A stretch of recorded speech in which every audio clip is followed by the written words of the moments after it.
Hello everyone, welcome to my Handshake Medical YouTube channel. I, Kritika Dwivedi, is again here with you to guide you, and today I am going to discuss about one of the acid group remedy from Allen's keynote, that is Floricum acidum. So be with me from start to end to command this topic. So without any delay, let's get started.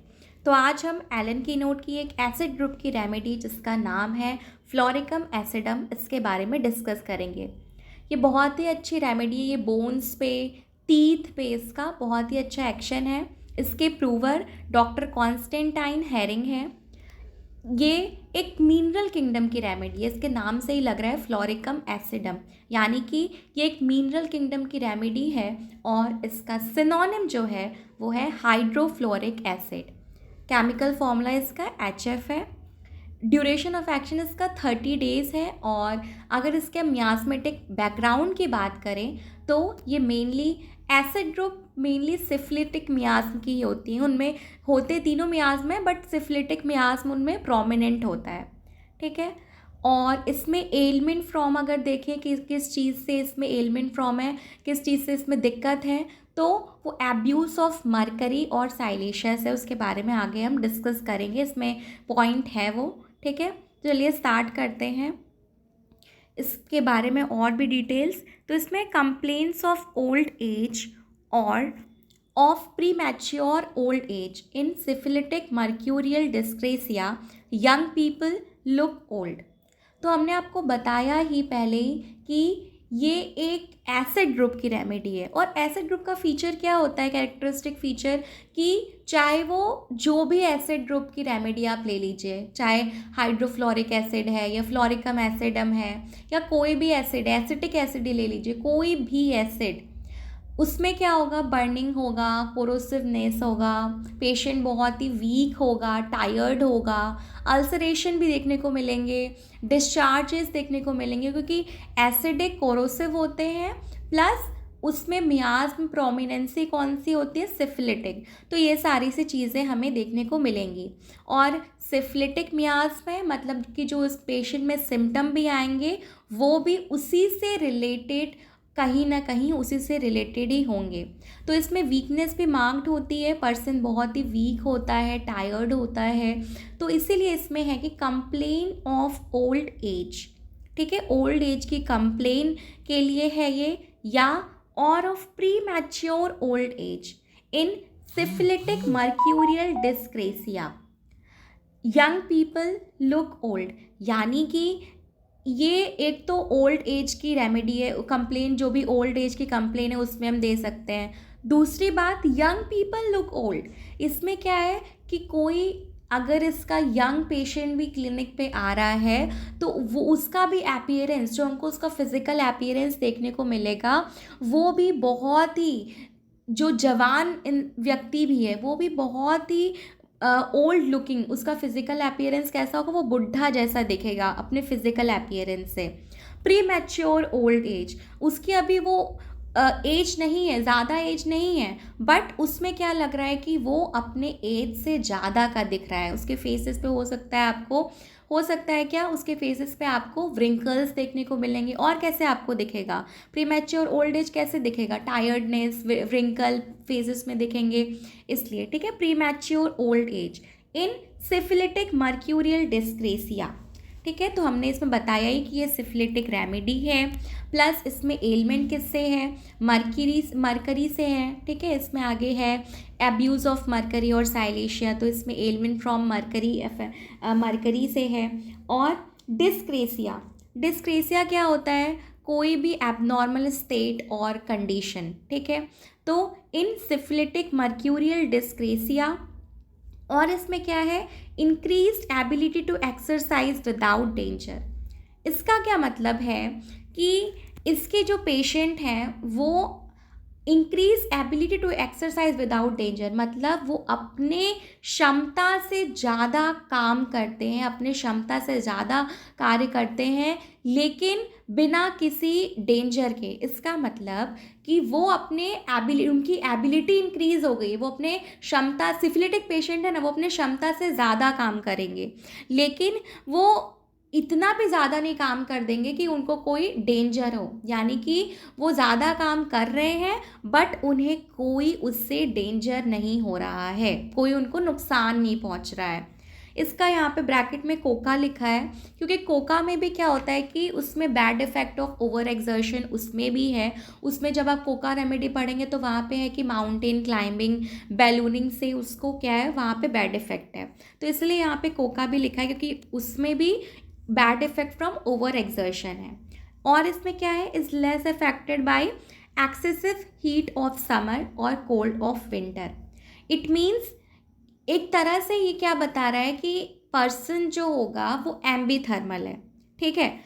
Is less affected by excessive heat of summer, यानी कि बहुत ही ज़्यादा अगर गर्मी भी है तो उससे भी इसको कोई फ़र्क नहीं पड़ रहा है, और कोल्ड ऑफ विंटर, बहुत ही ठंड है तब भी इसको कोई उतना फ़र्क नहीं पड़ रहा है, ठीक है। तो यह है is less affected by excessive heat of summer, चाहे वो गर्मी का मौसम हो चाहे ठंडी का मौसम हो, बट जो पेशेंट है ही इज़ लेस अफेक्टेड।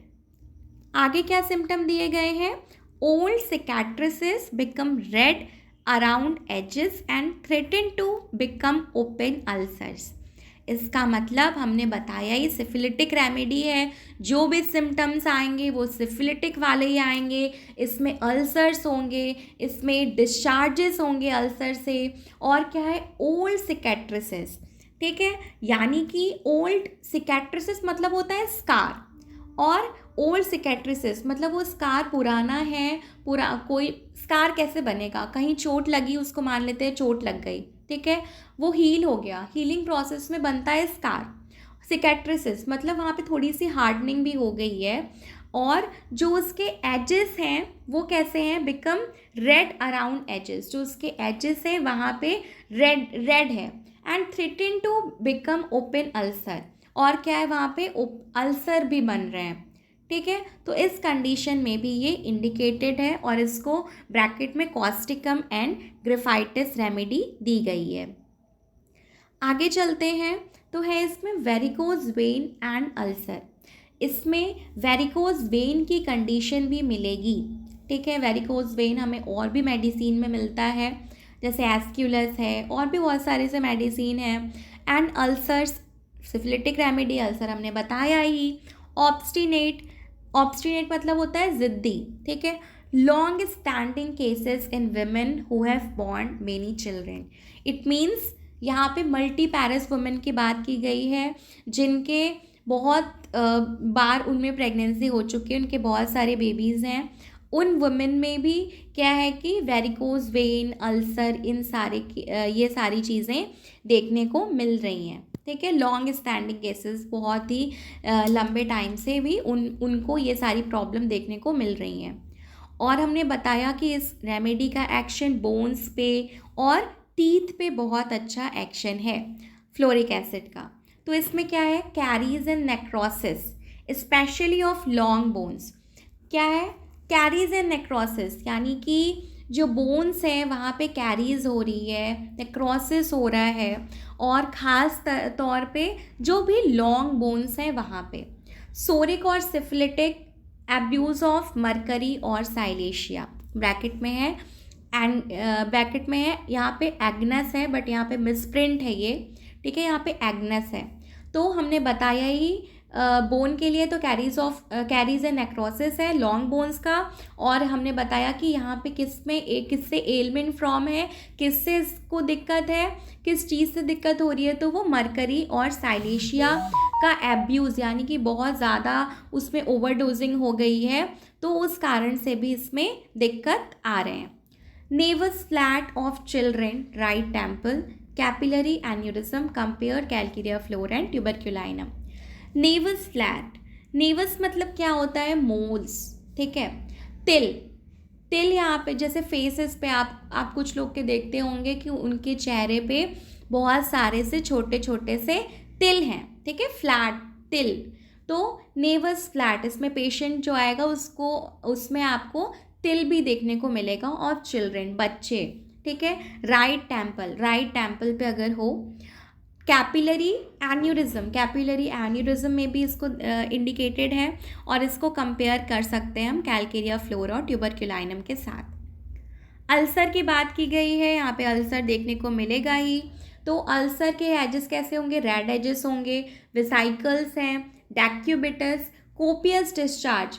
अब सिफिलिटिक रेमेडी है, अल्सर होगा, डिस्चार्जेस होंगे, डिस्चार्जेस कैसे हो रहे हैं, कोपियस डिस्चार्ज है, एग्रेवेशन वार्मथ से है, और एम्युलेशन कोल्ड से है।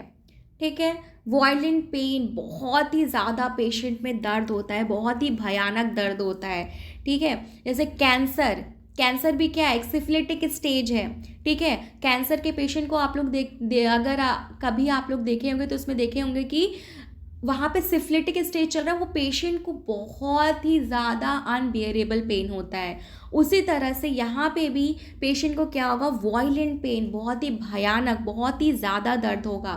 लाइक स्ट्रीक्स ऑफ लाइटनिंग, जैसे बिजली की तरह दर्द होगा, जैसे बिजली चमकती है उस तरह से इसमें क्या होगा, पेन होगा।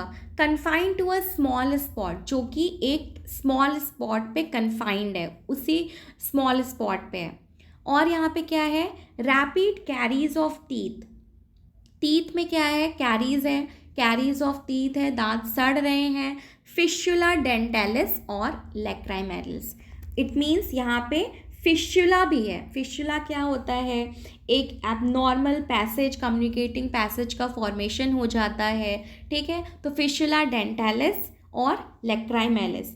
फिशुला डेंटालिस को हम एल्विलर फिशुला के नाम से भी जाना जाता है। ठीक है, और क्या है यहाँ पे, exostosis of bone, so face. ठीक है, एक्सोस्टोसिस ऑफ बोन, यहाँ पे सो लिखा है बट इट्स ऑफ। ठीक है, exostosis of bone of face, यानी कि चेहरे की जो हड्डी है, फेस की जो बोन है, वहाँ पे क्या हो रहा है, एक्सोस्टोसिस। इसका मतलब क्या हुआ, वहाँ की हड्डी जो है, फेस की बोन, वो बढ़ जा रही है। ठीक है, एक्सोस्टोसिस मतलब होता है हड्डी का बढ़ जाना, तो exostosis of bone of face. ये किस में और है, हेक्ला लावा में भी ये सिम्टम है। लास्ट में इसका रिलेशन पोर्शन दिया है, तो इस रेमेडी को हम ये रेमेडी कॉम्प्लीमेंट्री है किसके, कोका और साइलेशिया के कॉम्प्लीमेंट्री है, यानी कि इसके एक्शन को और बढ़ाती है। ठीक है, कोका और silicea. Follows well after arsenic in ascites of drunkards. ठीक है, फॉलो वेल कर रही है किसको, after arsenic in ascites of drunkard.